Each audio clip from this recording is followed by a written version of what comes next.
आशी बहुत रो रही है और बहुत ज़्यादा उदास है और कहती है कि जिस दिन मुझे अपने बाप का पता चल गया मैं एक पल नहीं लगाऊंगी।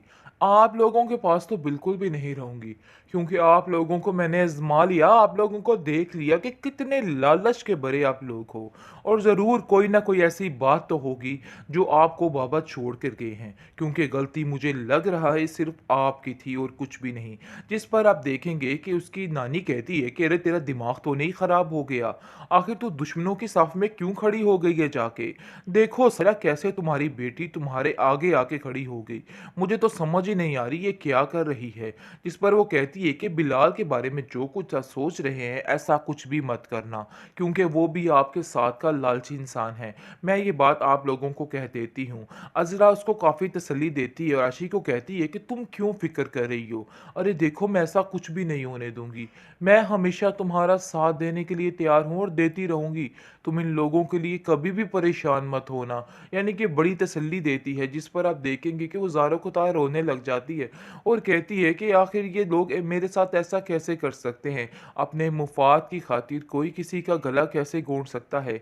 लेकिन मैंने ये इन दोनों से सीखा है कि वाकई में ये दोनों सब कुछ कर सकते हैं। आगे से आप देखेंगे कि वो कहती है तुम फिक्र मत करो, तुम्हें परेशान होने की ज़रूरत नहीं, बल्कि सिर्फ और सिर्फ अपनी पढ़ाई पे ध्यान दो। मैं ये सब कुछ सँभाल लूँगी, तुम बिल्कुल भी टेंशन मत लेना। यानी कि उसको काफ़ी तसल्ली देती है। लेकिन जी अब ये बात के पीछे पड़ चुकी है फूफो बेगम और कहती है कि नहीं, मैं अब इसकी शादी उसके साथ करवा कर ही दम लूँगी, क्योंकि ये बहुत ज़्यादा पर बिखेर रही है और मुझे समझ आ चुकी है कि ये किसके कहने पे ये सब कुछ कर रही है। लेकिन अब इसको बख्शने वाली नहीं हूँ। अब मैंने जो करना है सो करके रहना है। अब इस चीज़ को इसको भी समझना होगा, वरना बहुत मुश्किल हो जाएगी। बस ये बात तो तय है कि अब मैं अपनी ही मर्ज़ी करूँगी, इसके अलावा कुछ और नहीं। कहती है कि पता नहीं ज़रा भाभी किस हाल में है और बेचारी किस तरह से अपनी ज़िंदगी गुजार रही हैं। मुझे तो उनको सोच सोच के पता नहीं क्या होता है। इस पर आप देखेंगे कि सब कहते हैं कि नहीं, वो बहुत ही बहादुर खातून है, वो अपने आप को बड़े अच्छे तरीके से संभाल लेगी।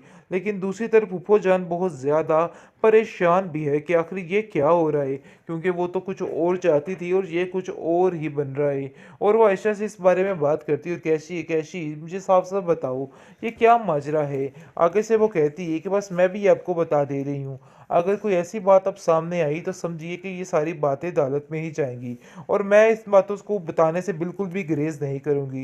यानी कि वो पूरा पूरा साथ देगी, इजरा को रजरा को कहेगी कि आप परेशान मत हो, सब ठीक हो जाएगा, और उसका पूरा पूरा साथ देने के लिए तैयार है। और इजरा को भी कह देती है कि आपको बिला वजह परेशान होने की कोई ज़रूरत नहीं है, मैं आपको इन सब बातों में साथ देने के लिए तैयार हूँ और इनकी सारी जो बातें हैं इसको पर्दापोश ज़रूर करूँगी और आपका साथ दूँगी। जिस पर अज़रा कहती है कि हाँ, मुझे यकीन है कि तुम ऐसा ही करोगी, लेकिन ऐसा ना हो कि ऐन मौके पर तुम इन बातों से बदल जाओ और सारा मामला ख़त्म हो जाए। इस पर वो कहती है कि नहीं, अब ऐसा नहीं होगा। लेकिन अज़रा आप देखेंगे कि ऐसी-ऐसी बातें सुनती है और सुनकर हैरान हो जाती है और कहती है कि कोई इस तरह का भी इंसान हो सकता है, क्योंकि आशीष को एक-एक बात बताती है और कहती है कि ऐसा हुआ, ये हुआ, वो हुआ। जिसको सुनकर वो कहती है कि मेरी तो हैरत गुम हो चुकी है, आखिर ये क्या मसला बन चुका है। तुम देख लेना कि बहुत जल्द ये लोग खुद ही इस चीज़ का इज़हार कर देंगे और सबके सामने यही ज़ाहिर करेंगे कि इन्होंने ही सब कुछ किया था, क्योंकि अब बहुत सख्त आपस में इख्तलाफात इन लोगों के बढ़ चुके हैं और वो तंग आ चुके हैं। लेकिन कुछ समझ ही नहीं आ रही कि वो क्या करे। दूसरी तरफ आशी इस बात के लिए नहीं मान रही है, लेकिन अब देखेंगे कि अज़रा का भी इस घर में अब दम घुटता है और उसको समझ ही नहीं आ रही कि आखिर वो क्या करे। लेकिन फिर भी उसने सोच लिया है कि वो हिम्मत नहीं आ रही। फूफो जो नजरा को कहती हुई नजर आ रही है, अरे बीबी जान जल्दी से अपनी इद्दत को खत्म करो और निकलो यहाँ से, चलती बनो, क्योंकि मैं तुम्हें मजीद यहाँ पे बर्दाश्त नहीं कर सकती हूँ। लेकिन नजरा किसी और ताक पे बैठी हुई है, क्योंकि है तो वो शातिर औरत। दूसरे तो बेचारे लोग यहाँ से चले गए, लेकिन वो ठान लेती है कि नहीं, बहुत जल्द इसका सारा चेहरा बेनकाब करके ही रहेगी। क्योंकि जैसे ही आप देखेंगे कि वो अस्मा को कॉल करती है और कहती है कि अस्मा देख लेना कि ये काम बड़ी ही चालाकी के साथ होगे और इनकी अपने ही ऐसी फूट डलेगी कि सारा मामला ठीक हो जाएगा। तुम्हें बिल्कुल भी परेशान होने की कोई भी ज़रूरत नहीं है। जिसको सुनकर आप देखेंगे कि अस्मा कहती है कि ज़रा भाभी ऐसा ना हो कि आप किसी चुंगल में फंस जाएं, यानी कि कुछ ऐसा ना ये लोग कर दे जिसकी वजह से मसला ख़राब हो जाए।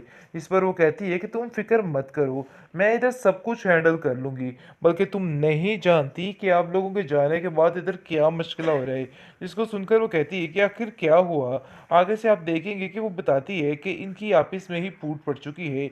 इसके भतीजे ने खुद ही इस चीज़ का इज़हार कर लिया है कि सारा कुछ जिस तरह हथिया कर लिया है, ऐसे ही मैं बाहर निकाल सकता हूँ। यानी कि मिनट में आपकी हर चीज़ को ख़त्म कर सकता हूँ। क्योंकि असल में अब वो आशी के लिए ये हाथ माँग रहा है। ये चीज़ बिल्कुल भी काबिल बर्दाश्त नहीं हो रही है सायरा को और उसकी माँ को। और वो कहते हैं कि चाहे जो मर्ज़ी हो जाए, वो ऐसा करने के लिए कभी भी राज़ी नहीं होंगे। इसलिए साफ-साफ वो कह देती है कि चाहे जो मर्ज़ी हो जाए, हम इस बात के लिए राज़ी नहीं होंगे। बस इसी बात से इनकी आपस में लड़ाई होने वाली है और सारा मामला जो है वो रफ़ा-दफ़ा होने वाला है। यानी कि सारी हकीकत खुल के सामने वाली है और इनका असली चेहरा खुद ही बेनकाब हो जाएगा। खैर आप देखेंगे कि अब अज़रा जो है वो फ़ोन करके कहती है कि परेशान होने की किसी को कोई ज़रूरत नहीं है, लेकिन उसकी माँ उसको समझाती है कि तुम परेशान मत हो, ज़रा हौसले और हिम्मत से काम लेना, देख लेना सारे मसले खुद ही हल हो जाएंगे। लेकिन अब देखेंगे कि बहुत ज़्यादा परेशान हो चुकी है बेचारी फ़रत और कहती है कि पता नहीं ज़रा भाभी किस हाल में है और बेचारी किस तरह से अपनी ज़िंदगी गुजार रही हैं। मुझे तो उनको सोच सोच के पता नहीं क्या होता है। इस पर आप देखेंगे कि सब कहते हैं कि नहीं, वो बहुत ही बहादुर खातून है, वो अपने आप को बड़े अच्छे तरीके से सँभाल लेगी। लेकिन दूसरी तरफ फूफो जान बहुत ज़्यादा परेशान भी है कि आखिर ये क्या हो रहा है? क्योंकि वो तो कुछ और चाहती थी और ये कुछ और ही बन रहा है। और वो आयशा से इस बारे में बात करती है और कैसी कैसी मुझे साफ-साफ बताओ, ये क्या माजरा है? आगे से वो कहती है कि बस मैं भी आपको बता दे रही हूँ। अगर कोई ऐसी बात अब सामने आई तो समझिए कि ये सारी बातें अदालत में ही जाएँगी। और मैं इस बातों को बताने से बिल्कुल भी गुरेज़ नहीं करूँगी। यानी कि वो पूरा-पूरा साथ देगी, इज़रा को रज़रा को कहेगी कि आप परेशान मत हो, सब ठीक हो जाएगा और उसका पूरा-पूरा साथ देने के लिए तैयार है और इज़रा को भी कह देती है कि आपको बिला वजह परेशान होने की कोई ज़रूरत नहीं है। मैं आपको इन सब बातों में साथ देने के लिए तैयार हूँ और इनकी सारी जो बातें हैं इसको पर्दापोश ज़रूर करूँगी और आपका साथ दूँगी। जिस पर इज़रा कहती है कि हाँ, मुझे यकीन है कि तुम ऐसा ही करोगी। लेकिन ऐसा ना हो कि ऐन मौके पर तुम इन बातों से बदल जाओ और सारा मामला ख़त्म हो जाए। इस पर वो कहती है कि नहीं, अब ऐसा नहीं होगा। लेकिन नज़र आप देखेंगे कि ऐसी-ऐसी बातें सुनती है और सुनकर हैरान हो जाती है और कहती है कि कोई इस तरह का भी इंसान हो सकता है। क्योंकि आशीष को एक-एक बात बताती है और कहती है कि ऐसा हुआ, ये हुआ, वो हुआ। जिसको सुनकर वो कहती है कि मेरी तो हैरत गुम हो चुकी है। आखिर ये क्या मसला बन चुका है? तुम देख लेना कि बहुत जल्द ये लोग खुद ही इस चीज़ का इज़हार कर देंगे और सबके सामने यही ज़ाहिर करेंगे कि इन्होंने ही सब कुछ किया था।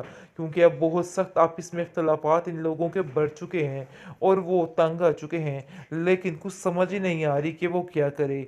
दूसरी तरफ आशी इस बात के लिए नहीं मान रही है। लेकिन अब देखेंगे कि ज़रा कभी इस घर में अब दम घुटता है और उसको समझ ही नहीं आ रही कि आखिर वो क्या करे। लेकिन फिर भी उसने सोच लिया है कि वो हिम्मत नहीं हारे।